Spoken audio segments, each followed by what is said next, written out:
نحمده ونصلي على رسوله الكريم أما بعد فأعوذ بالله من الشيطان الرجيم بسم الله الرحمن الرحيم لا أقسم بيوم القيامة ولا أقسم بالنفس اللوامة أيحسب الإنسان أن لن نجمع عظامه بلى قادرين على أن نسوي بنانه صدق اللہ العظیم۔ سورۃ القیامہ مکی صورت ہے، اس میں 40 آیات کریمہ اور 2 رکوعات ہیں۔ اس سورہ مبارکہ کا نام القیامہ، اسی سے بات بالکل واضح ہو جاتی ہے کہ سورہ مبارکہ میں زیادہ گفتگو وقوع قیامت اور اثبات قیامت، یعنی قیامت کے واقع ہونے اور قیامت کے وقوع کے ثابت ہونے کے حوالے سے دلائل پر مشتمل بات ہوگی۔ سورۃ القیامہ کی ابتدا میں اللہ تبارک و تعالی نے 2 باتوں کی قسم فرمائی ہے، قیامت کے دن کی قسم اور نفس لوامہ کی قسم۔ یہ 2 قسمیں کھا کر اللہ رب العزت نے یہ بیان فرمایا ہے کہ کفار کا انکار درست نہیں، قیامت کی قسم، نفس لوامہ کی قسم، قیامت واقع ہو کر رہے گی۔ مرنے کے بعد دوبارہ زندہ ہونے کے حوالے سے مشرکین کا انکار، اللہ نے اس کی تردید فرمائی، لا، تمہارا یہ انکار درست نہیں۔ اقسم بیوم القیامہ ولا اقسم بالنفس اللوامہ، انکار تمہارا درست نہیں قیامت کی قسم۔ پھر فرمایا انکار تمہارا درست نہیں نفس لوامہ کی قسم، مرنے کے بعد لتبعثن، تمہیں اٹھایا جائے گا۔ 2 چیزوں کی قسم کھائی اور قسم کھا کر کے کفار کے دعوے کی تردید کر کے قیامت کے وقوع کی حقیقت کو بیان کیا۔ اب دیکھیے، لا اقسم بیوم القیامت ولا اقسم بالنفس اللوامہ، اللہ پاک فرماتے ہیں کہ مجھے قیامت کی قسم اور نفس لوامہ کی قسم، یہ قسم کھائی، جواب قسم موجود نہیں ہے۔ میں نے عرض کر دیا کہ جواب قسم کیا ہے کہ قیامت واقع ہو کر رہے گی، یا قیامت کی قسم، نفس لوامہ کی قسم، تم نے ضرور بے ضرور اٹھنا ہے، تمہیں اٹھایا جائے گا۔ اب اگلی بات، نفس لوامہ کیا ہے؟ نفس کے 3 درجات ہیں، ایک نفس مطمئنہ، دوسرا نفس لوامہ، تیسرا نفس امارہ۔ دیکھیے، اگر انسان کو اس کا ضمیر، اس کا نفس، اس کا جی نیکی کی طرف ہی رغبت دلاتا ہے، یہ کر لو نیکی، وہ نیکی کر لو، وہ عمل اچھا کر لو، وہ عمل اچھا کر لو، اپنے رب کو اس سے راضی کر لو، اپنے رب کی ناراضگی کو اس سے دور کر لو، اگر یہی ترغیب اس کا جی، اس کا ضمیر اسے دیتا رہتا ہے، تو اس آدمی کا نفس نفس مطمئنہ ہے، جس کی بھی تلاوت ہوئی نماز میں، یا ایتھا النفس المطمئنہ، اے نفس مطمئنہ۔ یہ اللہ رب العزت اس شخص کو یہ اعزاز عطا فرماتے ہیں، خطاب فرماتے ہیں جس کا ضمیر اسے نیکی کی طرف ہی مائل کرتا ہے۔ ارجعی الی ربک راضیۃ مرضیہ، رب کے پاس آ اس حال میں کہ رب تجھ سے راضی ہے اور تو رب سے راضی ہے۔ کتنا خوش نصیب انسان ہوگا کہ جس کو اللہ بوقت رحلت یہ آواز دیں کہ میرے بندے اب آ جا، میں تجھ سے راضی ہوں، تو مجھ سے راضی ہے۔ یہ ہے نفس مطمئنہ۔ نمبر 2، بعض انسان وہ ہوتے ہیں کہ جن کے ضمیر، نفس اور ان کے من انہیں گناہ ہی کی طرف، لہو لعب، کھیل کود، فضولیات اور ان چیزوں کے، خدا کی ناراضگی، رسول کی نافرمانی اور کھلے عام فحاشی اور یعنی اور گناہوں کی طرف اسے دعوت دیتے رہتے ہیں۔ خیر ان کے ہاں ان کا ہے اور شر ان کے ہاں مقصد زندگی ہے۔ ایسے لوگ نفس امارہ ہے، نفس امارہ یعنی ایسا نفس جو انسان کو ترغیب ہی گناہ کی دے رہا ہے۔ ایک تیسرا درجہ جو ان کے درمیان میں ہے، کبھی اس کا ضمیر اسے نیکی کی طرف مائل کر رہا ہے، تو کہیں اس کا ضمیر غلطی بھی کروا رہا ہے، لیکن اس کی غلطیاں جب اس سے صادر ہوتی ہیں تو فوراً اس کے ضمیر کا خوبی والا حصہ اسے ملامت کرتا ہے، کیا غلطی کر دی تو نے، کیسی حرکت کر دی تو نے، کیسا کام کر دیا۔ اس کو نفس لوامہ کہتے ہیں، ملامت کرنے والا، اس کی غلطی پر، اس کی کوتاہی پر اس کو ملامت کرتا رہے، اس کو نفس لوامہ کہتے ہیں۔ اور یہ بھی اس نفس امارہ سے کہیں زیادہ بہتر ہے. ٹھیک ہے جی. اب یہ 3 درجے ہو گئے نفس کے. نفس مطمئنہ، اس کے مقابلے میں نفس امارہ، اور پھر نفس لوامہ. اللہ پاک فرماتے ہیں مجھے نفس لوامہ کی قسم تم اٹھائے جاؤ گے. اب ذرا غور کیجئے، یہ جو نفس لوامہ کی قسم کھا کر اللہ نے بات کیا نا، یہ بذات خود قیامت کے وقوع کی دلیل ہے کہ انسان کا نفس لوامہ ہو. کیا مطلب؟ جن انسانوں کے نفس کے اندر خیر اور شر کی تمیز پائی جاتی ہے، جہاں شر پر افسوس، ملامت اور شرمندگی پائی جاتی ہے، اور خیر کے عمل پر خوشی یا اطمینان یا اللہ کے شکر کا عمل پایا جاتا ہے، یہ نفس بتاتا ہے کہ ایک دن ایسا ہونا چاہیے جہاں حقیقی خوشی حاصل ہو، جہاں حقیقی پچھتاوا ہو. تو نفس لوامہ یہ ایسے نفس کا ایسا درجہ ہے کہ یہ بذات خود وقوع قیامت کی دلیل ہے. اسی لیے اللہ نے فرمایا وَلَا أُقْسِمُ بِالنَّفْسِ اللَّوَّامَةِ، میں نفس لوامہ کی قسم کھاتا ہوں. یہ انسان کے جی میں جو خیر اور شر کے مختلف قسم کے آوازیں، نقارے بجتے ہیں، اور اس کو اس کی غلطی پر جو احساس ہوتا ہے، اس احساس کی قسم کھاتا ہوں کہ ایسا ایک دن آنے والا ہے جہاں حقیقتاً خوشی اور حقیقتاً احساس ہوگا. دیکھیے، أَيَحْسَبُ الْإِنسَانُ أَن لَّن نَّجْمَعَ عِظَامَهُ، یہ وہ بنیادی بات ہے جو مشرکین کی طرف سے بطور اعتراض وقوع قیامت پر کی جاتی تھی. رنگ الگ ہے، انداز جدا ہے، الفاظ مختلف ہیں، لیکن مفہوم ایک ہی ہے کہ مر کر کے زندہ کیسے ممکن ہے کہ ہو سکے. ہڈیاں گل سڑ جائیں گی، بوسیدہ ہو جائیں گی. ہاں جی، سورہ یاسین میں تو یہاں تک مشرکین کی طرف سے بات آئی کہ ایک مشرک رسول صلی اللہ علیہ وسلم کے پاس بوسیدہ بالکل بربری سی ہڈی وہ لے کر آیا، اور رسول اللہ صلی اللہ علیہ وسلم نے اس کو یوں جھاڑا، اور اس بربری ہڈی سے جو ریشے تھے یا اس کے جو ذرات تھے وہ یوں اڑ رہے تھے، بکھر رہے تھے. اب اس نے کہا من یحیی العظام وہی رمیم، محمد آپ جو قیامت کی بات کرتے ہو، بتاؤ یہ جو ہڈی بربری سی ہے، اس کے ریشے، اس کے ذرات بکھر رہے ہیں، مٹی کے ساتھ مٹی ہو رہے ہیں، انہیں کیسے زندہ کیا جائے گا؟ انہیں کیسے جوڑا جائے گا؟ انہیں کیسے جمع کیا جائے گا؟ اللہ کا جواب بھی سن لیجیے، اللہ نے عجیب جواب دیا ہے. اب ترجمہ دیکھیے، أَيَحْسَبُ الْإِنسَانُ أَن لَّن نَّجْمَعَ عِظَامَهُ، کیا انسان یہ خیال کرتا ہے کہ ہم اس کی بکھری ہوئی ہڈیاں اکٹھی نہیں کریں گے؟ اس کا گمان یہ ہے کہ اکٹھی نہیں ہوں گی. اللہ نے جواب دیا بلا، کیوں نہیں، قادرین علی ان نسوی بنانا، ہم اس بات پر قادر ہیں کہ اس کی پور درست کریں. بات ذرا سمجھیے، سوال ہوا کہ ہماری ہڈیاں کیسے جمع ہوگی؟ ہماری ہڈیاں تو جمع نہیں ہو سکتی. جواب تو ہونا چاہیے تھا کہ آپ کی ہڈیوں کو ہم جمع کریں گے. اللہ نے یوں نہیں کہا کہ ہم جمع کرنے پر قادر ہیں. اللہ نے تو ایک اور انداز میں جواب دیا، فرمایا بلا قادرین علی ان نسوی بنانا، ہم تو تمہارے پور کو برابر کرنے پر قادر ہیں. ہم تمہارے یہ جو انگلیوں کا حصہ ہے اس کو برابر کرنے پر قادر ہیں. برابر کرنے کا معنی یا تو یوں ہے کہ بالکل ایسے کر کے برابر کر لیں، یا یہ کہ ان کو جیسا بنایا تھا پہلے ویسا ہی بنائیں گے. لیکن مشرکین کے سوال کا جواب کیسے بنے گا اس کو سمجھیے. اللہ پاک نے آدم علیہ السلام سے لے کر کے آخری انسان تک ہر انسان کو چند انچ کا یہ جو چہرہ دیا ہے نا، اس چہرے کی بناوٹ ایسے کی ہے کہ ایک انسان کا چہرہ کسی دوسرے انسان سے ہو بہو ملتا ہی نہیں ہے. حالانکہ چند انچ کا یہ خاکہ ہے، حلیہ ہے، اور چند انچ کا یہ حلیہ انسانوں کا آپس میں نہیں ملتا. آپ غور کیجئے کہ اگر ایک انسان بہت ماہر، بہت کاریگر ہو خاکہ بنانے کا، اگر اس کو کہا جائے کہ آپ مختلف خاکے بناؤ، ایسے خاکے جو ایک سے دوسرا نہ ملتا ہو، وہ بناتے بناتے کچھ خاکے بنا کر کے تھک جائے گا. اب اس کا ذہن کام نہیں کرے گا کہ میں ان میں جدائی اور ان میں علاج کی کیسے پیدا کروں، یہ تو ہو بن رہے ہیں.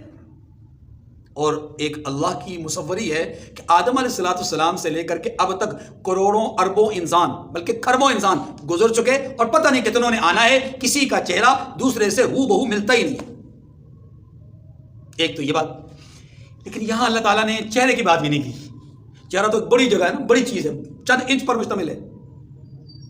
اللہ پاک نے انسانی جسم کے ایک ایسے حصے کی بات کی ہے کہ جس حصے کے اندر بظاہر کوئی مختلف چیزیں ہیں نہیں، لیکن دنیا کا رواج ہے کہ انگوٹھے لگائے جاتے ہیں. اس لیے لگائے جاتے ہیں کہ ایک آدمی کا انگوٹھا دوسرے آدمی سے میچ نہیں کرتا.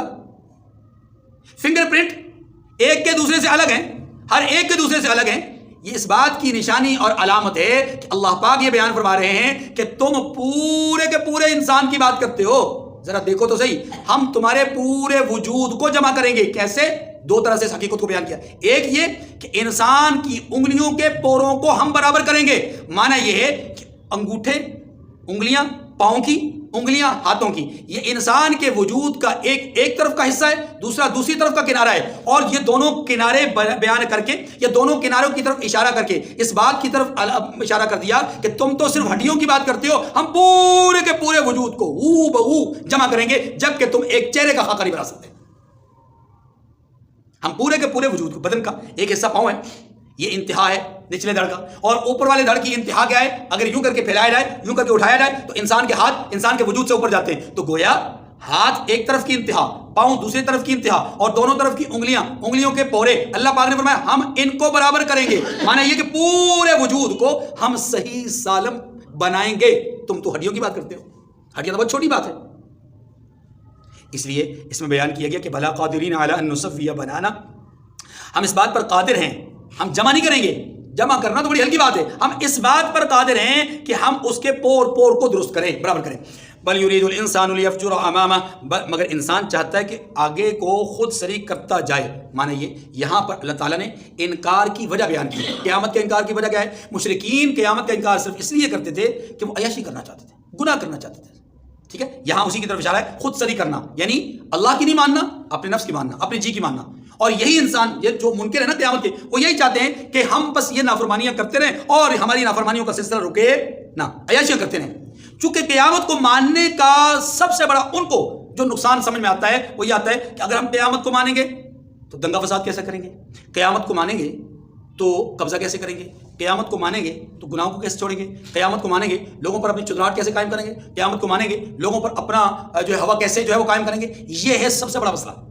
آج کا سرمایہ دار بھی، آج کا دنیا دار بھی، یاد رکھیے دنیا دار سے مراد وہ شخص نہیں ہوتا جس کے پاس پیسہ زیادہ ہے. بہت سارے ایسے لوگ ہیں جن کے پاس پیسہ بہت ہے لیکن وہ دنیا دار کہلاتے نہیں ہیں. معنی یہ کہ وہ دنیا کے حریص نہیں کہلاتے، ان کے دل میں خوف خدا موجود ہے، خوف آخرت موجود ہے، اس لیے وہ دنیا دار نہیں کہلائیں گے. سرمایہ دار دنیا دار ہو تو یہ بربادی ہے، سرمایہ دار دنیا دار نہ ہو بلکہ اللہ کا خوف اس کے دل میں موجود ہو تو ایسے سرمایہ دار پر اللہ اور اس کے رسول کی طرف سے رحمتوں کا نزول ہوتا ہے. ان کا سب سے بڑا مسئلہ یہ ہے کہ عیاشی میں زندگی گزارنا چاہتے ہیں. بل یرید الانسان لیفجر امامہ یسأل ایان یوم القیامہ، پھر پوچھتے پھرتے ہیں کہ قیامت کا دن کب واقع ہوگا. یہ اللہ نے بات کر کے اس بات کی طرف اشارہ کیا کہ تیاری تو تمہاری ہے نہیں اس کے حوالے سے، اور تم پوچھتے پھرتے ہو کہ قیامت کب واقع ہوگی. یا یہ پوچھنا ان کا بطور استہزاء تھا، بطور تمسخر اور مذاق تھا کہ یہ رسول کے ساتھ مذاق کرتے ہیں کہ جس بات کا آپ دعویٰ کرتے ہیں وہ کب واقع ہوگی. آگے فَإِذَا بَرِقَ الْبَصَرُ وَخَسَفَ الْقَمَرُ وَجُمِعَ الشَّمْسُ وَالْقَمَرُ يَقُولُ الْإِنسَانُ يَوْمَئِذٍ أَيْنَ الْمَفَرُّ. 4 باتیں فرمائیں. فرمایا قیامت کب واقع ہوگی؟ جواب سنو، جب آنکھیں چندیا جائیں گی، یعنی تیز روشنی کی وجہ سے بندہ آنکھوں کو ایسے ایسے کرتا ہے، یہ حالت جب ہو جائے گی. نمبر 2، چاند گہنا ہو جائے گا، مطلب چاند بے نور ہو جائے گا چاند. نمبر 3، وَجُمِعَ الشَّمْسُ وَالْقَمَرُ، اور سورج اور چاند جمع کر دیے جائیں گے. سورج چاند کے جمع کرنے کا مطلب کیا ہے؟ سورج چاند کے جمع کرنے کا مطلب بے نور ہونے میں، کہ یعنی کہ روشنی نہ دینے میں دونوں برابر ہو جائیں گے. اللہ ان دونوں کو بے نور فرما دیں گے. اِذَا الشَّمْسُ كُوِّرَتْ، یہ فرمائے گا. اور یہاں پر کیا فرمائے گا؟ وَخَسَفَ الْقَمَرُ، سورج اور چاند دونوں اللہ کے حکم سے اپنی روشنی کو چھوڑ دیں گے. جب ان کی روشنی ختم ہو جائے گی تو یہ دونوں برابر ہو جائیں گے. کس کے اعتبار سے؟ روشنی نہ دینے کے اعتبار سے. اس لحاظ سے کہا گیا کہ جب یہ دونوں کیا ہو جائیں گے؟ برابر ہو جائیں گے. یقول الانسان یومئذ این المفر، یہ چوتھی بات. اس دن انسان کہے گا کہ کہاں بھاگ کر جاؤں. بھاگنے کی جگہ کون سی ہے؟ چھپنے کی جگہ کون سی ہے؟ رائے فرار اختیار کرنا چاہتا ہوں، مجھے منزل بتاؤ. لیکن اللہ فرماتے ہیں کلا لا وزر، ہرگز نہیں، کوئی جائے پناہ نہیں، کوئی بھاگنے کا مقام اور ٹھکانہ نہیں، کہیں چھپ نہیں سکتے. الی ربک یومئذ المستقر، اس روز تیرے پروردگار ہی کے پاس ٹھکانہ ہے. سب نے وہیں جمع ہونا ہے، کہیں کوئی چھپ. دیکھیے اس دنیا میں تو ہوتا ہی ہے نا کہ اگر کہیں ناکا لگا ہوا ہے، آپ سیدھا جا رہے ہیں، آگے دیکھا ناکا لگا ہوا ہے، آپ اس طرف جانا نہیں چاہتے، آپ آرام سے گلی میں مڑ جاتے ہیں. گلی میں تو ناکا نہیں لگا ہوا. اور اگر گلی میں بھی ناکا لگا ہو تو آپ کسی دکان کے باہر گاڑی کھڑی کر کے دکان کے اندر چلے جاتے ہیں. دنیا کے اندر تو چھپنا، دنیا کے اندر تو اپنے آپ کو نکال دینا اس مشکل حالت سے یہ آسان ہوتا ہے. لیکن قیامت کے دن اللہ کے روبرو حاضر ہونے سے کوئی بچ نہیں سکے گا. پچھلی سورہ مبارکہ میں ہم نے کیا پڑھا تھا؟ قیامت کے دن جہنم سے کوئی کافر بچ نہیں سکے گا. بالکل اسی طرح قیامت کے دن اللہ کے سامنے روبرو حاضر ہونے سے کوئی آدمی بھاگ نہیں سکے گا. یُنَبَّأُ الْإِنسَانُ يَوْمَئِذٍ بِمَا قَدَّمَ وَأَخَّرَ. یہ اب اللہ تبارک و تعالیٰ قیامت کے دن انسان کو اس کے اعمال کے حوالے سے خبردار فرماتے ہیں، اور یہ آیت کریمہ بھی وقوع قیامت کی ایک دلیل ہے. سمجھیے، فرمایا اس دن انسان کو جو عمل اس نے آگے بھیجے اور جو عمل اس نے پیچھے چھوڑے، یعنی جو چیزیں پیچھے چھوڑی، وہ سب بتا دیے جائیں گے. مانا کیا ہے؟ مانا یہ دیکھیں، جو عمل آگے کیے وہ تو سمجھ میں آتے ہیں، لیکن جو عمل پیچھے چھوڑے وہ کون سے؟ اس سے دو باتیں مراد ہیں. نمبر ایک، ایسے کام جو انسان کو کرنے چاہیے تھے اس نے نہیں کیے، چھوٹ گئے نا، پیچھے رہ گئے، وہ بھی اس کو بتا دیے جائیں گے. مثلا نمازیں چھوٹ گئیں، روزے چھوٹ گئے، حج فرض تھا چھوٹ گیا، زکوٰۃ فرض تھی، 1 سال 2 سال 4 سال کی زکوٰۃ ادا نہیں کر سکے، کسی کا حق واجب تھا حق نہیں دے سکے، بہنوں کو وراثت کا حق دینا تھا نہیں دے سکے، وغیرہ وغیرہ. بہت سارے حقوق انسان کے ذمہ ہوتے ہیں. ان حقوق میں سے اگر کسی حق کو ادا نہیں کیا تو یاد رکھیے کہ قیامت کے دن وہ جو عمل اس نے پیچھے چھوڑا، وہ جو حق اس کو ادا کرنا چاہیے تھا نہیں کیا، وہ جو عمل اس کو ادا کرنا چاہیے تھا نہیں عمل کیا، وہ عمل بھی اس کو بتا دیا جائے گا، اور جو عمل اس نے کر کے آگے بھیجا وہ بھی بتا دیا جائے گا. گویا ہر چیز اس کے سامنے آ جائے گی. ایک معنی تو یہ ہے. دوسرا معنی یہ ہے کہ یُنَبَّأُ الْإِنسَانُ يَوْمَئِذٍ، انسان کو بتا دیا جائے گا اگلا پچھلا. معنی یہ، جو کام اس نے کر کے آگے بھیج دیے خود، وہ بھی اس کے سامنے آ جائیں گے، اور جن کاموں کو اس نے کیا تو نہیں لیکن بنیاد ڈال دی، آثار چھوڑ دیے، اور ان اثرات پر، ان آثار پر دنیا چل رہی ہے، فائدہ اٹھا رہی ہے، نفع اٹھا رہی ہے. جب تک مخلوق نفع اٹھاتی رہے گی اس کا اجر بھی اس کو پیچھے سے مسلسل ملتا رہے گا. مثال کے طور پر ایک آدمی مسجد بنا کر کے یہ ساتھ سو جاتا ہے، مثال کے طور پر یہ مسجد بنائی، 7 بانی دنیا سے چلے گئے. اب جب تک یہ مسجد آباد ہے، جب تک یہاں نیک اعمال ہوتے رہیں گے، ان کے نامہ اعمال میں اجر اور ثواب. تو جو کام تو انہوں نے اپنی زندگی میں خود کیے تھے وہ تو آگے چلے گئے، جو کام اپنی زندگی میں انہوں نے اب نہیں کیے. مثلا یہ ہم درس میں بیٹھے ہیں، سن رہے ہیں، سنا رہے ہیں، اللہ کا ذکر ہو رہا ہے، اللہ کا ذکر سنایا جا رہا ہے، سنا جا رہا ہے، یہ کام وہ نہیں کر رہے، لیکن ان کے کرنے کا سبب وہ بنے ہیں، تو سبب بننے کی وجہ سے ان اعمال کا اجر بھی ان کو. یہ ہے بات. والباقیات الصالحات خیر عند ربک. یہ اچھا، بما قدم واخر، جو آگے بھیجے وہ بھی، اور جو پیچھے چھوڑے وہ بھی اللہ ان کو بتا دیں گے. اس سے پتہ چلا کہ انسان کا کوئی عمل، کوئی جذبہ، کوئی ارادہ، کوئی اس کا احساس اللہ اس کو ضائع نہیں کرتے. بل الانسان علی نفسه بصیرہ. اللہ اکبر. فرمایا بلکہ انسان آپ اپنا گواہ ہے. اس کے 2 معنی ہیں. ایک معنی یہ ہے کہ انسان کو قیامت کے دن سب کچھ ایسے نظر آئے گا کہ بتانے کی ضرورت ہی نہیں پڑے گی. اس سے مراد وہ نامہ اعمال بھی ہو سکتا ہے، اس سے مراد اللہ رب العزت کی نگاہ غضب اور نگاہ رحمت بھی ہو سکتی ہے کہ اس کے اوپر نگاہ غضب پڑی، وہ جان گیا کہ میرے لیے برائی کا فیصلہ ہے. اس کے اوپر نگاہ رحمت پڑی، اللہ نے غضب کا اظہار نہیں کیا، وہ جان گیا کہ اللہ نے میرے لیے خیر کا فیصلہ کیا. اعمال نامے بھی ہو سکتے ہیں اور اللہ کی نگاہ رحمت و غضب بھی ہو سکتی ہے. یہ مراد بھی ہو سکتی ہے کہ انسان جان جائے گا، خود ہی جان جائے گا، اسے بتانے کی ضرورت بھی نہیں پڑے گی، لیکن پھر بھی اللہ بتائیں گے، پھر بھی اللہ اتمام حجت کے لیے. ایک صورت تو یہ. دوسری صورت ایک اور ہے جو قرآن پاک کی آیات کریمہ سے بہت واضح ہوتی ہے. الیوم نختم علی افواہہم وتکلمنا ایدیہم وتشہد ارجلہم. اللہ پاک فرماتے ہیں کہ قیامت کے دن کفار کے منہ پر ہم مہر لگا دیں گے، اور پھر ان کے اعضاء خود ان کے خلاف گواہی دیں گے. اعضاء بولیں گے، ہاتھ بولے گا مجھ سے یہ گناہ کروایا، آنکھ بولے گی مجھ سے یہ گناہ کروایا، دیں گے. وَلَوْ أَلْقَى مَعَاذِيرًا. آگے فرمایا اگرچہ عذر اور معذرت کرتا رہے گا قیامت کے دن. دیکھیے توجہ، قیامت کے دن کفار اللہ کے سامنے گڑ گڑا کر کے کہیں گے ما کننا مشرکین، ہم مشرک تھے ہی نہیں، ہم نے کبھی شرک کیا ہی نہیں، ہم نے کبھی یہ جرم کیا ہی نہیں. یہاں پر اسی کی طرف اشارہ ہے کہ قیامت کے دن کفار اپنے اعمال پر عذر کیا پیش کریں گے؟ پروردگار ہم نہیں تھے، یہ انہوں نے ہمیں برباد کیا ہے، ہم نہیں تھے، انہوں نے زبردستی کی ہے، ہم نہیں تھے، انہوں نے ہمیں جو ہے اس راستے پہ چلایا. پروردگار ربنا آتِهِمْ ضِعْفَيْنِ مِنَ الْعَذَابِ وَالْعَنْهُمْ لَعْنًا كَبِيرًا. ان کو دوہرا عذاب دے، انہوں نے ہمیں گمراہ کیا ہے. وقالت اولاهم لأخراهم. ٹھیک ہے، یہ قرآن پاک کی آیات بتاتی ہے. ایک فریق دوسرے فریق سے کہے گا، ایک فریق دوسرے فریق کے بارے میں کہے گا کہ پروردگار انہوں نے گمراہ کیا. پھر شیطان کے بارے میں کہیں گے، شیطان کہے گا لما قضی الامر ان اللہ وعدکم وعد الحق ووعدتکم فاخلفتکم. اللہ کا بھی وعدہ تھا، میرا بھی وعدہ تھا، اللہ کا وعدہ سچا تھا، اس کو تم نے جھٹلا دیا، میرا وعدہ جھوٹا تھا، تم نے اس کو اپنا لیا، تو اب فلا تلومونی ولوموا انفسکم، مجھے ملامت کرو مت کرو، خود اپنے آپ کو ملامت کرو. یہ یہاں پر کہ اللہ فرماتے ہیں قیامت کے دن کفار معذرتیں کریں گے لیکن ان کی معذرت قبول نہیں ہوگی، بات ختم ہو گئی. قیامت اور قیامت کے انکار کے حوالے سے ان کا جواب وغیرہ سارا. اب اگلی آیات کریمہ میں رحمت دو عالم صلی اللہ علیہ وسلم کے ایک عمل کو اللہ پاک بیان فرماتے ہیں اور اس عمل کا حل بتاتے ہیں. جبرائیل امین علیہ السلام ابتدا میں جب وحی لے کر آتے تھے تو رسول اللہ صلی اللہ علیہ وآلہ وسلم جبرائیل امین کی تلاوت کے ساتھ ساتھ خود بھی ہونٹ ہلایا کرتے تھے. ٹھیک ہے، یعنی جیسے الفاظ وہ پڑھتے تھے ساتھ ساتھ آپ وسلم بھی ہونٹ ہلایا کرتے تھے. حضرت عبداللہ ابن عباس رضی اللہ تعالیٰ عنہ اس آیت کریمہ کی روشنی میں اپنے شاگردوں کو باقاعدہ ہونٹ ہلا کر بتایا کرتے تھے کہ حضور بھی ساتھ ہونٹ ہلاتے تھے. اب یہ ہونٹ ہلانے کی وجہ کیا تھی؟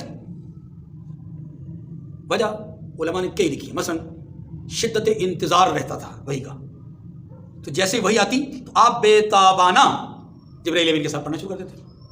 مشرکین کے معترضین کا چونکہ وحی میں جواب ہوتا تھا اس لیے آپ ساتھ ساتھ پڑھتے تھے کہ کوئی بات رہ نہ جائے. اللہ کا کلام ہے تو اللہ کے کلام کو پڑھنے کا جذبہ اسے آپ سرشار تھے تو آپ اس لیے ساتھ ساتھ پڑھتے تھے. اسی طریقے سے اللہ کی طرف سے آنے والے حالات میں وقت میں جو پیغام ہوتا تھا وہ اس پیغام کے لیے آپ بےتاب رہتے تھے تو آپ خود جبرائیل امین کے ساتھ شوق کی وجہ سے پڑھا کرتے تھے. تو گویا خلاصہ یہ نکلا کہ جبرائیل امین کے ساتھ رسول اللہ صلی اللہ علیہ وسلم کا قرآن کی تلاوت کرنا یا ہونٹوں کو ہلانا اس کی صرف ایک وجہ تھی اور وہ وجہ یہ تھی کہ حضور علیہ السلام اس وحی الہی کو اپنے سینے میں محفوظ کرنا چاہتے تھے کہ کوئی ایک حرف اس میں سے رہ نہ جائے. ٹھیک ہے، یہ بنیادی طور پہ بات تھی. اب اللہ تبارک و تعالیٰ نے اپنے حبیب کو ایک حکم ارشاد فرمایا اور اس حکم کے ارشاد فرمانے کے اندر بھی وقوع قیامت کی دلیل ہے. حکم کیا ارشاد فرمایا؟ محبوب آپ کو اپنی زبان ہلانے کی ضرورت نہیں ہے. آپ یہ جو جبرائیل امین کے ساتھ ساتھ مل کر کے جلدی جلدی پڑھنے کی کوشش کر رہے ہیں، جلدی جلدی سے مراد یہ نہیں جو ہماری طرح حفاظ پڑھتے ہیں، بلکہ مراد یہ ہے کہ جیسے وہ پڑھ رہے ہیں تو آپ ان کے ساتھ ساتھ ہونٹوں کو چلا رہے ہیں. اور یہ ہمارے ساتھ بھی ہوتا ہے، کئی دفعہ ایسا ہوتا ہے. بعض اوقات آدمی کسی کے ساتھ کوئی بات کر رہا ہوتا ہے اور وہ محبت سے جب اس بات کو سن رہا ہوتا ہے تو ساتھ ساتھ ہونٹوں کو ہلا رہا ہوتا ہے. کسی مقرر کی، کسی واعظ کی، کسی پیر کی، مرشد کی جب بات کو بندہ سن رہا ہوتا ہے تو آہستہ آہستہ زیر لب آدمی ہونٹوں کو ہلا رہا ہوتا ہے. یہ محبت کی دلیل ہوتی ہے، یہ شوق اور جذبے کا اظہار ہوتا ہے. حضور بھی ایسے شوق اور جذبے کا اظہار فرما رہے تھے، محبت کی دلیل تھی. اب اللہ تبارک و تعالیٰ نے فرمایا محبوب آپ اپنے ہونٹوں کو حرکت نہ دیجیے، اپنے زبان کو حرکت نہ دیجیے، آپ جلدی مت کیجیے، آپ الفاظ کو دہرانے کی اس طرح کوشش مت کیجیے کہ آپ کو یہ غم ہو کہ الفاظ شاید آپ سے رہ جائیں گے. نہیں، جس نے آپ کو بھیجا ہے وہ پوری صلاحیتوں کے ساتھ بھیجا ہے، جس نے آپ کو بھیجا ہے وہ پوری صلاحیت. اس لیے اللہ آپ سے اپنے پیغام میں سے کوئی حصہ رہنے نہیں دیں گے، بھولنے نہیں دیں گے، آپ سے اپنے پیغام کا کوئی حصہ چھوٹنے نہیں دیں گے. لہذا آپ اطمینان سے سنیے، سن کر کے اس کو جب جبرائیل امین چلے جائیں پھر آپ دہرائیے، آپ کو سب کچھ یاد آ جائے گا. دلیل سمجھیے، یہی جملہ قیامت کی دلیل ہے کہ قیامت والے دن اس دنیا میں آپ جو مرضی بھول جائیں، جو مرضی اعمال کر کے سب کچھ چھوڑ دیں، لیکن قیامت کے دن چیز آپ کے سامنے ہوگی. قیامت کے دن ایسا نہیں ہو سکتا کہ کوئی چیز آپ سے رہ جائے. یہ ہر انسان کو متنبع کیا گیا ہے کہ دنیا کے اندر تو ہم نے تو نبی سے کوئی چیز رہنے دینی نہیں دنیا میں، کیونکہ یہ ہمارا پیغام ہے، ہم اپنے پیغام کو رہنے دیں. تو اسی طریقے سے تمہارے اعمال میں سے بھی کوئی چیز ہم نے چھوڑنی نہیں. بات سمجھے؟ فرمایا لا تحرک به لسانک لتعجل به. محمد اے محبوب وحی کے پڑھنے کے لیے اپنی زبان کو حرکت نہ دیجیے، لتعجل به تاکہ آپ اس کو جلد یاد کر لیں. یعنی آپ اس لیے حرکت دے رہے ہیں تاکہ آپ اس کو جلدی یاد کر لیں، اس کی ضرورت نہیں ہے. ان علینا جمعه وقرآنہ، اس کا جمع کرنا اور پڑھوانا ہماری ذمہ داری ہے. فاذا قرأناه فاتبع قرآنہ. پھر اگلی بات فرمایا فاذا قرأناه، جب ہم اس کو پڑھ لیں تو آپ اس پڑھائی کی پیروی کیجیے. ہم پڑھ لیں سے مراد ہمارا قاصد آپ کو پڑھ کر سنا دے، ہمارا نمائندہ آپ کو پڑھ کر سنا دے تو آپ پھر اس کی پیروی کیجیے. پیروی کرنے کا مطلب یہاں پر کیا ہے؟ پیروی کرنے کا مطلب یہی ہے کہ آپ فاتبع قرآنہ، ہمارا قاصد آپ کو قرآن پڑھ کر سنائے تو آپ نے پوری توجہ سے سننا ہے اور خاموشی اختیار کرنی ہے، زبان کو حرکت نہیں دینی. اس سے علماء نے ایک مسئلہ بھی اخذ کیا اور وہ یہ ہے کہ جب امام قرات کر رہا ہے تو پھر مقتدی کو خاموش رہنا چاہیے. اور یہی بات سورہ اعراف کے آخر میں اللہ تبارک و تعالیٰ نے بیان فرمائی ہے قرئ القرآن فاستمعوا له وانصتوا لعلکم ترحمون. قرآن پڑھا جائے تو خاموشی اختیار کرو اور کان لگا کے سنو. صرف خاموشی اختیار ہی نہیں کرنی بلکہ توجہ بھی مبذول کرنی ہے. یہاں پر بھی یہی بات کی جا رہی ہے کہ جب ہمارا قاصد فَإِذَا قَرَأْنَاهُ، بس جب ہم پڑھیں اس کو، جب ہم اس کی تلاوت کریں، یعنی ہمارا قاصد جب اس کو پڑھے فَاتَّبِعْ قُرْآنَ، تو آپ ان کے پڑھنے کی پیروی کیجئے، یعنی کان لگا کر کے سنیے اور پوری توجہ اس طرح مبذول کیجئے. آگے ثُمَّ إِنَّ عَلَيْنَا بَيَانًا، جب آپ یہ کام کر لیں گے تو اب آپ کی جو صلاحیتیں ہیں ان کو ہم نکھاریں گے. ثُمَّ إِنَّ عَلَيْنَا بَيَانًا، پھر اس کے معانی کو بیان کرنا ہماری ذمہ داری ہے. مانے یہ ہم آپ کے ذہن میں، آپ کے سینے میں وہ سب کچھ محفوظ کروا دیں گے. کلا بل تحبون العاجلۃ وتذرون الآخرہ. بات پیچھے والی ختم ہو گئی، اب ایک نیا عنوان، اور وہ نیا عنوان کیا ہے؟ مشرکین کو پھر سے بتایا جا رہا ہے کہ تم قیامت کا انکار کیوں کر رہے ہو. کلا بل تحبون العاجلۃ وتذرون الآخرہ، مگر لوگو تم دنیا کو دوست رکھتے ہو اور آخرت کو ترک کیے رہتے ہو، اس لیے تم قیامت کا انکار کرتے ہو. تم دنیا کی محبت میں اور دنیا کی لت میں پڑے ہوئے ہو، اس لیے تم آخرت کا انکار کر رہے ہو. وجوہ ہوئی یومئذ ناظرہ، اس روز بہت سے چہرے پر رونق ہوں گے. الی ربہا ناظرہ، اپنے پروردگار کو دیکھ رہے ہوں گے. اس روز بہت سارے چہرے خوش ہوں گے، حشاش ہوں گے، بشاش ہوں گے. توجہ، یہ کون چہرے ہوں گے؟ یہ ان لوگوں کے چہرے ہوں گے جنہوں نے دنیا میں اللہ کو راضی کیا ہوگا. ان کے چہرے قیامت کے دن، جیسے کہ دیکھیں نا، انسان اگر غم اور پریشانی سے باہر ہو، اس کو کوئی غم نہ ہو بظاہر، اس کو کوئی پریشانی نہ ہو فوری طور پر، تو اس کا چہرہ نکھرا نکھرا کھلا کھلا لگتا ہے. لیکن ذرا اس کو کوئی غم لاحق ہو جائے تو چہرہ مرجھا جاتا ہے. اور جب چہرہ مرجھا جاتا ہے نا تو اس وقت انسان اپنی محبوب چیزوں کو بھی دیکھنا پسند نہیں کرتا. اللہ نے ادا بیان کی ہے جنتیوں کی، اپنے محبوب بندوں کی، کہ جو بندے دنیا میں میری اطاعت اور میرے حکموں کو پورا کرتے ہیں وہ قیامت کے دن حشاش بشاش چہروں کے، بغیر غم کے، لا خوف علیہم ولا هم یحزنون، کوئی خوف نہیں، کوئی غم نہیں، اس حال میں ہمارے پاس آئیں گے کہ چہرے نکھرے ہوئے ہوں گے، کھلے ہوئے چہروں کے ساتھ ہوں گے، اور اس وجہ سے وہ اپنے رب کو محبت کی نگاہ سے دیکھ رہے ہیں. وَوُجُوهٍ يَوْمَئِذٍ بَاسِرَةٌ تَظُنُّ أَن يُفْعَلَ بِهَا فَاقِرَةٌ، یہ ان کے مد مقابل لوگ فرمایا. اور بہت سے چہرے ایسے ہوں گے کہ اس دن باسرہ، اداس ہوں گے، غمگین ہوں گے، پریشان حال ہوں گے. تَظُنُّ أَن يُفْعَلَ بِهَا فَاقِرَةٌ، اس وقت وہ خیال کریں گے کہ ان پر مصیبت نازل ہونے کو ہے. فاقرہ اصل میں بنیادی طور پہ کس کو کہتے ہیں؟ فاقرہ کہتے ہیں کہ ریڑھ کی ہڈی کا ٹوٹ جانا. اس دن یہ گمان کریں گے کہ اب تو ہماری ریڑھ کی ہڈی یعنی ہمیں مسل دیا جائے گا. بس اسی غم میں چہروں پر اداسی ہوگی. یہاں نہیں کہا اللہ نے کہ وہ اپنے رب کو نہیں دیکھیں گے، وہ فلاں کو نہیں دیکھیں گے، فلاں کو نہیں دیکھیں گے. کیوں؟ اس لیے کہ خود اتنے غم میں مبتلا ہیں کہ کسی کو دیکھنا ہی، اس طرف توجہ ہی نہیں ہوگی، اپنے غم میں مبتلا ہوں گے. كلا إذا بلغت التراقي وقيل من راق وظن أنه الفراق والتفت الساق بالساق إلى ربك يومئذ المساق. ان آیات میں اللہ تبارک و تعالی نے انسان کی موت کے وقت کی کیفیت کو بیان کیا ہے. فرمایا دیکھو، جب جان گلے تک پہنچ جائے، تراقی، جب جان حلقوم تک، اذا بلغت الحلقوم، پہلے سورہ واقعہ میں آیا، جب جان حلق تک پہنچ جائے، ہنسلی کی ہڈی، یہ سینے کے اوپر آخری ہڈی، ہاں جی، یہ فرمایا کہ جب جان گلے تک پہنچ جائے اور لوگ کہنے لگیں، کیا کہنے لگے؟ من راق، ہے کوئی جھاڑ پھونک کرنے والا. یعنی یہ اللہ پاک نے کیسی نیچرل اور فطری بات بتائی ہے کہ ہمارے یہاں آج بھی یہی ہے کہ چاہے وہ اچھا آدمی ہے چاہے وہ برا آدمی ہے، جب وقت نزا ہوتا ہے نا اور ڈاکٹر لاجواب کر دیتے ہیں کہ جناب اب کوئی اس کا علاج ہمارے پاس نہیں ہے، یا ڈاکٹر لاجواب ہو جاتے ہیں، اس وقت ڈاکٹر کیا کہتے ہیں؟ جائیے جناب گھر لے جائیے، خدمت کیجئے، دعائیں دیجئے، دعائیں لیجئے، کوئی جھاڑ پھونک کروائیے. گویا ڈاکٹر بھی آخری کیا سمجھتا ہے کہ اب معاملہ جھاڑ پھونک کا ہی ہے، اب معاملہ دعاؤں کا ہی ہے. کیسے اللہ کی شان ہے. اللہ نے یہاں پر بھی اسی کو بیان کیا کہ جب جان پاؤں سے نکلتے نکلتے اوپر یہاں تک پہنچ جاتی ہے نا، گلے تک پہنچ جاتی ہے، تو تب اس کے جسم پر ایسی کیفیت طاری ہو جاتی ہے کہ ہر شخص قریب کھڑا بیٹھا آدمی وہ خوفزدہ ہو جاتا ہے اور اس وقت کہتا ہے من راگ، کوئی جھاڑ پھونک کر دے، کوئی دعا کر دے، کوئی کلمہ پڑھ دے، کوئی تسبیح پڑھ دے، کچھ الفاظ ایسے کہہ دے کہ اس کی جان کنی میں آسانی ہو. نہیں کرتے. سورہ یاسین نہیں پڑھتے. کیا الفاظ ذکر اذکار وہاں پر بیٹھ کے نہیں کرتے؟ کیا درود شریف نہیں پڑھتے؟ یہ ہے من راگ. فرمایا انسان اس وقت بالکل کیا ہو جاتا ہے؟ مایوس ہو جاتا ہے. آگے فرمایا وَظَنَّ أَنَّ الْفِرَاقَ، اور اب گمان یہی ہوتا ہے، وہ کہنے والا یہ گمان کرتا ہے انہ الفراق، اب اس کی جدائیگی کا وقت آ چکا. یا مبتلا مصیبت کے بارے میں کہا جا رہا ہے کہ وہ جان جاتا ہے کہ اب اس نے اس دنیا کو چھوڑ دینا، الگ ہو جانا ہے. وَالْتَفَّتِ السَّاقُ بِالسَّاقِ، موت کی کیفیت. فرمایا پنڈلی سے لپٹ جائے. جان نکلتی ہے نا پاؤں سے ایسے کر کے، تو جب ٹانگیں بے جان ہو جاتی ہیں تو وہ یوں آپس میں جڑ جاتی ہیں، بلکہ اوپر نیچے ہو جاتی ہیں. وَالْتَفَّتِ السَّاقُ بِالسَّاقِ إِلَىٰ رَبِّكَ يَوْمَئِذٍ الْمَسَاقُ. یہ بات کر کے اب اللہ فرماتے ہیں اس دن تجھ کو اپنے پروردگار کی طرف چلنا ہے.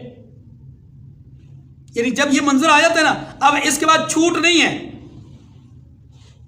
اب بس رب کی طرف آنا ہے. فَلَا صَدَّقَ وَلَا صَلَّىٰ، یہ ہے دنیا کے اعمال کا تذکرہ، موت سے پہلے کی حالت. فرمایا فَلَا صَدَّقَ، نہ اس نے تصدیق کی، وَلَا صَلَّىٰ، اور نہ نماز پڑھی. یعنی اس آدمی نے جس کی یہ کیفیت ہوتی ہے کہ اب اس کی جان اس کے حلق میں اٹک جاتی ہے، نزع کی کیفیت اس پر انتہائی کربناک ہوتی ہے، اللہ سے وہ اللہ اس سے جو ہے وہ ناراض ہوتے ہیں. ایسے آدمی کا تذکرہ کیا جا رہا ہے چونکہ اس نے اپنی زندگی اس حال میں گزاری کہ اس نے اللہ کے کلام کی، رسول عالم کی نہ اس نے تصدیق کی، اور نہ ہی ان کے کہنے پر اس نے اللہ کی عبادت کی. یہاں صلی سے مراد اللہ کی عبادت ہے، اللہ کے رسول کی تصدیق بھی نہیں کی. یعنی ایمانیات میں بھی وہ شامل نہیں، اور اسلام میں بھی وہ شامل، ایمان بھی نہیں، اسلام بھی نہیں، عقیدہ بھی نہیں، عمل بھی نہیں. وَلَكِنْ كَذَّبَ وَتَوَلَّىٰ، بلکہ جھٹلایا اور منہ پھیر لیا. یعنی عقائد کو اس نے جھٹلایا اور اعمال سے منہ پھیرا. آگے ثُمَّ ذَهَبَ إِلَىٰ أَهْلِهِ يَتَمَطَّىٰ، وہ اس موت کی کیفیت کی بات نہیں ہو رہی، اس سے پہلے کے حالات بیان کیے جا رہے ہیں. پھر اپنے گھر والوں کے بعد اکھڑتا ہوا چل دیا، یعنی ایسے چلتا تھا، اکڑتا ہوا چلتا تھا، اور وہ کہتا تھا مجھے اس کی ضرورت نہیں ہے. اولا لک فاولا ثم اولا لک فاولا، 4 بار اللہ پاک نے ہلاکت، بربادی اور تباہی کی بات فرمائی ہے. فرمایا افسوس ہے تجھ پر، پھر افسوس ہے، پھر افسوس ہے تجھ پر، پھر افسوس ہے. معنی یہ کہ تو ہلاک ہو جائے، تو برباد ہو گیا، تو ہلاک ہو گیا، تو برباد ہو گیا. تو کیا زندگی گزار رہا ہے، یا کیسی زندگی تو نے گزاری؟ ایحسب الانسان ان یترک سدی، کیا انسان خیال کرتا ہے کہ یوں ہی چھوڑ دیا جائے گا؟ الم یک نطفۃ من منی یمنا، اب انسان کو اس کا خمیر بتایا جا رہا ہے، اس کی بنیاد بتائی جا رہی ہے. فرمایا کیا وہ منی کا جو رحم میں ڈالی جاتی ایک قطرہ نہ تھا؟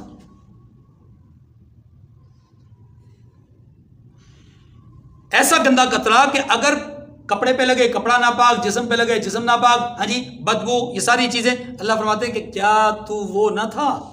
پھر تیرے اندر اکڑ کس بات کی، غرور کس بات کا؟ ثم كان علقة فخلق فسوى، پھر فرمایا کہ پھر لوتھڑا ہوا، یعنی اس قطرے سے پھر تجھے لوتھڑے میں تبدیل کیا، پھر لوتھڑے کو بنایا، اور پھر اس کے سارے اعضاء کو فسوا، درست کیا. فجعل منه الزوجين الذكر والانثى، پھر اللہ نے، یعنی یہ سارے اعضاء درست کرنے سے پہلے اب اللہ تبارک و تعالیٰ ایک اور کیفیت بیان فرماتے ہیں. اس لوتھڑے کو یا اس قطرے کو اللہ تبارک و تعالیٰ نے 2 حصوں میں تقسیم کیا، یعنی 2 میں سے کوئی ایک چیز بنا، یا اسے مذکر بنایا یا اسے، اور یہ عمومی بات ہے.